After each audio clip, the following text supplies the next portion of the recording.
एक देर रात मनोज और उसकी पत्नी मोना शादी की पार्टी से अपने घर लौट रहे थे। रात ज़्यादा होने की वजह से कोई सवारी गाड़ी नहीं मिल रही थी। मनोज का घर मुश्किल से 5 किलोमीटर दूरी पर उत्तराखंड के एक पहाड़ी गांव में था। मुसीबत ये थी कि महीना सावन का था और ऊपर से जोरों की बारिश हो रही थी और उन्हें अपने घर भी पहुंचना बहुत ज़रूरी। अतः उन दोनों पति पत्नी ने पैदल ही घर जाने का निश्चय किया। मोबाइल के टार्च की कम रोशनी में वे दोनों आगे की तरफ बढ़ने लगे। वे अभी आधी ही दूर गए थे कि जोर से बिजली चमकी और बिजली की रोशनी में एक औरत का साया दिखा जो ठीक उनके सामने खड़ी थी। इस सुनसान सड़क पर रात के अंधेरे में अकेली औरत को देखकर उन्हें डर लगने लगा और मन में तरह तरह के विचार आने लगे कि कहीं ये कोई चुड़ैल तो नहीं। खैर जो भी हो देखा जाएगा। ऐसा सोचते हुए वे दोनों अपने कदम आगे बढ़ा दिए, लेकिन अब बिजली लगातार चमकने लगी और उस बिजली के चमक में वह औरत दूर से ही साफ साफ दिख रही थी।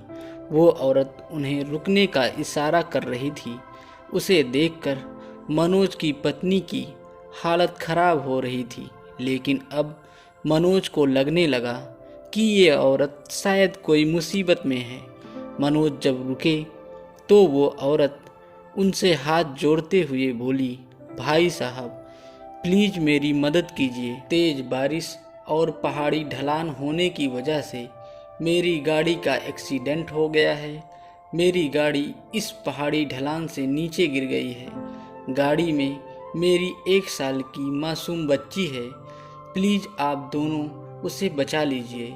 इतना कहते ही वह औरत आगे आगे चलने लगी और ना चाहते हुए भी मनोज अपनी पत्नी के साथ उस अजनबी औरत के पीछे पीछे चलने लगे। लेकिन एक अनजाने भय से उन दोनों का दिल जोर जोर से धड़क रहा था। जैसे ही वे दोनों पहाड़ी के नीचे उस गाड़ी के पास गए तो उन्होंने देखा कि गाड़ी में एक प्यारी सी मासूम बच्ची सो रही थी। मनोज ने बच्ची को गाड़ी से बाहर निकाला तो देखा कि बच्ची बिल्कुल ठीक है। मनोज ने उस बच्ची को अपने पत्नी के गोद में दे दिया।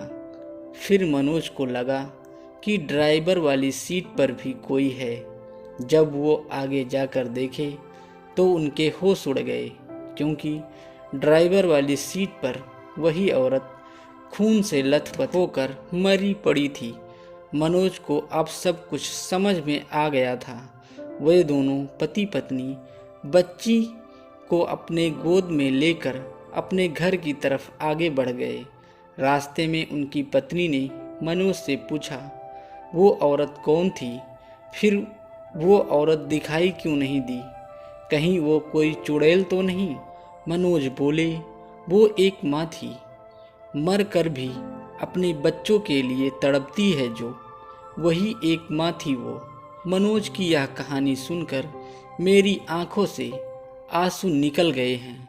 दोस्तों, कोई मुसीबत में हो तो उसकी मदद ज़रूर करें। क्या पता हमारी एक छोटी सी कोशिश किसी की ज़िंदगी में बाहर ला दे।